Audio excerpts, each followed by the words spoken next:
Hello children, कैसे हैं। आज मैं जनार्दन सर आपके प्रिय चैनल इंग्लिश आचार्य पर नए टॉपिक के साथ आया हूं।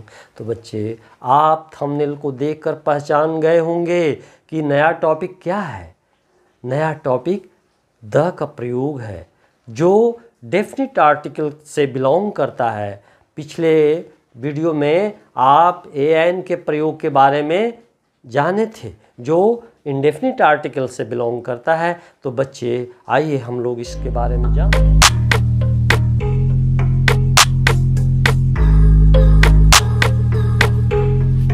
बच्चे, आइए हम डेफिनिट आर्टिकल की चर्चा करते हैं। डेफिनिट आर्टिकल निश्चयवाचक आर्टिकल को कहते हैं। निश्चय माने आप जान रहे हैं, जिसके बारे में हम पहले से अच्छी तरह जानते हैं।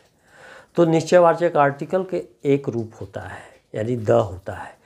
तो इस द के बारे में हम जाने, थोड़ा सा इन उदाहरणों से हम समझें। देखिए, दिस इज अ पेन।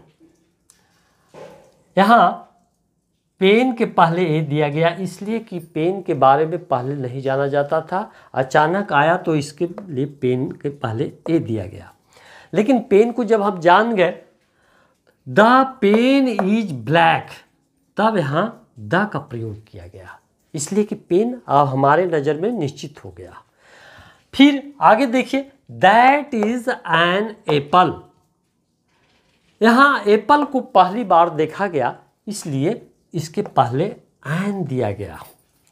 जब एप्पल हमारी नज़र में निश्चित हो गया, तब क्या प्रयोग किए, द एप्पल इज स्वीट, यानी एप्पल सेब मीठा है। तो आप जान गए बच्चे कि यदि सिंगुलर नंबर काउंटेबल नाउन निश्चित हो तो उसके पहले द अवश्य लगेगा। तो आइए दूसरे प्रयोग देखते हैं। आइए बच्चे देखते हैं, डॉग्स बार्क, कुत्ते भौंकते हैं।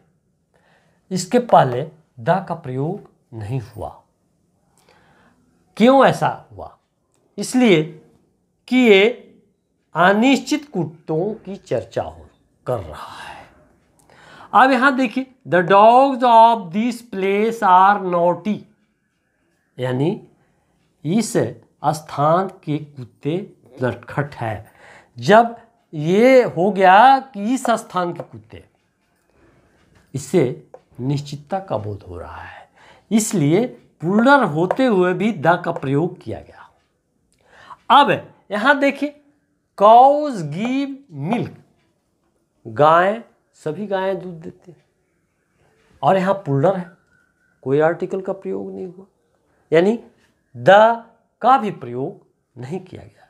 लेकिन जब निश्चितता का बोध हो तो द प्लूरल में भी लग सकता है।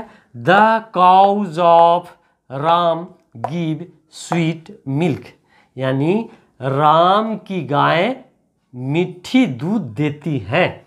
अब यहाँ प्लूरल होते हुए भी काउस के पहले द का प्रयोग किया गया, क्योंकि खास गाय यानी राम की गाय की चर्चा हुई। आप ये भी जान गए कि द का प्रयोग यदि प्लूरल नाउन हो तो लगाया जा सकता है, किया जा सकता है। आइए बच्चे, हम देखते हैं, Shakespeare is a great poet.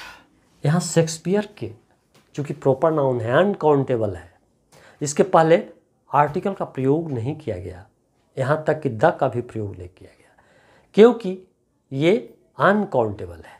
लेकिन अगर हम इसको इस तरह लिखें, Kalidas is the Shakespeare of India, तो देखिए यहाँ प्रॉपर नाउन, कॉमन नाउन जैसा व्यवहार हो गया, यानी निश्चितता का बोध हो गया कि इंडिया का शेक्सपियर है कालिदास, तो यहाँ द का प्रयोग किया गया। फिर दूसरे उदाहरण को देखिए, मिल्क इज यूजफुल, दूध लाभदायक होता है। मिल्क अनकाउंटेबल नाउन है, इसके पहले कोई आर्टिकल का प्रयोग नहीं किया गया, यहाँ तक कि द का भी नहीं प्रयोग किया गया। लेकिन अगर हम लिखें कि the milk of Ram's cow is sweet, यानी राम की गाय का दूध मीठा है, तो यहाँ आप क्या समझ गए कि मिल्क के पहले द का प्रयोग किया गया। तो फिर तीसरे वाक्य को देखिए, गोल्ड इज येलो। गोल्ड यानी सोना पीला होता है, गोल्ड के पहले कोई आर्टिकल का प्रयोग नहीं किया गया। लेकिन यहाँ देखिए, the gold of India is costly, यहाँ गोल्ड के पहले द का प्रयोग किया गया है, क्योंकि ये खास जगह की सोने की चर्चा कर रहा है, यानी निश्चितता का बोध हुआ। अर्थात आप समझ गए होंगे कि अनकाउंटेबल नाउन अनिश्चित हो तो उनके पहले द का प्रयोग नहीं होता, लेकिन वही निश्चित हो, निश्चित काउंटेबल नाउन के पहले द का प्रयोग किया जाता है।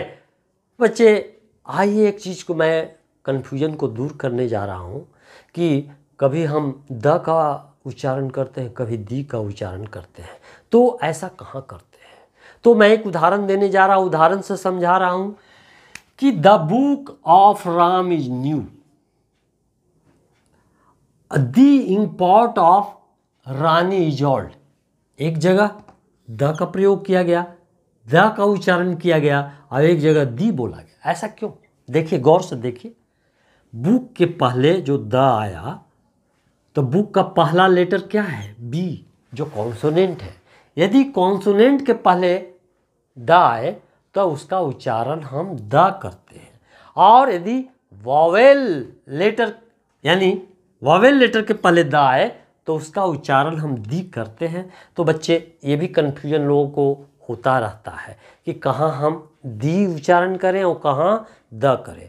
तो बच्चे आज हमने चर्चा यही किया कि सिंगुलर नंबर काउंटेबल नाउन यदि निश्चित हो तो उसके पहले भी द लगेगा। प्लूरल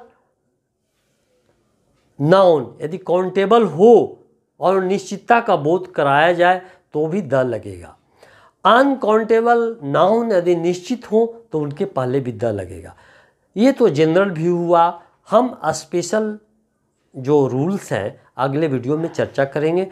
बच्चे, मैं आशा करता हूँ कि सब बातें समझ में आ गई होगी। अभी भी अगर कोई कन्फ्यूजन है तो कमेंट सेक्शन में जाइए और वहाँ पूछिए, मैं रिप्लाई करने के लिए यथासंभव प्रयास करूँ।